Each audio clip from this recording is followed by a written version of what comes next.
Welcome to the Audit Guidebook channel. Today, we're going to break down a really crucial skill, how to write audit findings that actually get results. We're going to show you how to turn a simple observation into a powerful case for action that management just can't ignore.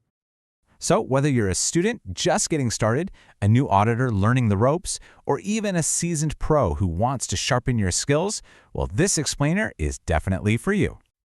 Let's start with a scenario that is just incredibly frustrating. You've poured weeks into an audit. You've done all the work. You've found a real issue. But when you present it, we just get a nod, and then nothing changes. Does that sound familiar? Well, you are in the right place. Here's our game plan for today. We'll kick things off by figuring out why findings fail in the first place. Then we'll introduce the 5-element solution, break down each part, see it in action, and wrap up with how you can truly master this technique. Okay, let's dive right into this first section. You know, to solve a problem, you first have to really understand it. So why does this happen? What exactly makes a good finding just fall flat? When a finding is weak or unclear, it almost always leads to arguments with management, and even worse, critical risks just get ignored. But the biggest problem? It damages your credibility, which means your future recommendations will probably be ignored too. It's a vicious cycle, and we need to break it. But the good news is, there is a structured, proven way to stop this from happening. It's a solution that helps you build your findings into logical stories that pretty much compel management to take action. And here it is, the 5-element method. Honestly, you should think of these as the 5 essential chapters in your findings story: criteria, condition, cause, effect, and recommendation. If you get these 5 things right, you're going to build an absolutely airtight case for change. So let's deconstruct this framework. We're going to look at the specific role each of these 5 components plays in crafting a truly great finding. First up is criteria. This is your foundation, your rock. It's the official rule, the company policy, the law. It's what should be. By starting here, you establish an objective benchmark. This isn't your opinion. It's the standard the organization has already agreed to. This one step alone prevents so many arguments down the road. Now for our second element, let's just start with this number, 36%. In the context of an audit finding, what do you think this could represent? It represents the condition.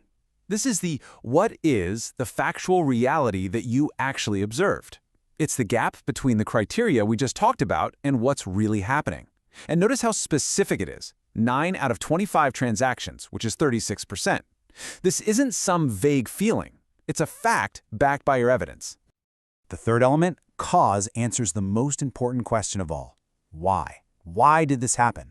See, a great finding goes deeper than just pointing out a mistake. It gets to the root cause, which is almost always a breakdown in a process or a system, like not enough training or weak oversight.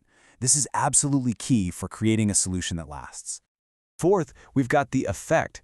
This is the so what of your finding. Why should anybody care? This is where you really spell out the risk, the potential for financial loss, for fraud, for non-compliance. A well-stated effect creates a real sense of urgency and helps management understand the actual business impact. And finally, number 5, the recommendation. This is your proposed solution. It needs to be practical, achievable, and, this is critical, it has to directly address the root cause you already identified. You're not just there to point out a problem, you're there to offer a clear path to fix it. Okay, so now that we have all the building blocks, let's put them all together and see how they create a complete and really powerful finding. What's so cool about this slide is you can see how it all just flows together so logically. You start with the rule, you show how it was broken, you explain why it was broken, you detail the consequences, and then you offer a solution. It's a complete story that's clear, concise, and frankly, very difficult for management to dismiss. And you know, this method is universal. Here, in an IT audit finding, the condition is stated perfectly. It's not just a vague access controls are weak. No, it's a quantified fact. 18% of users have the wrong access. It's precise and totally undeniable. And take a look at this payroll example. The effect is just crystal clear. It connects the problem, the lack of reconciliation, directly to serious business risks like errors, fraud, and bad financial statements. Now that is the kind of language that gets management's attention. Understanding the 5 elements is one thing, but applying them consistently, that's what really makes you a great auditor. So let's wrap this up with some key best practices to keep you on track. Okay, think of this as your cheat sheet for writing powerful findings. Always anchor your finding in specific criteria. Keep your conditions strictly factual. And this one is huge. Always focus the cause on a process or a system breakdown, not on blaming individuals. Blaming people just creates defensiveness. Fixing processes creates solutions. And that's really the core idea here. You learn this framework, you apply it consistently in your work, and you will advance not only your findings, but your career. You'll become that auditor who's known for driving real, valuable change in the organization.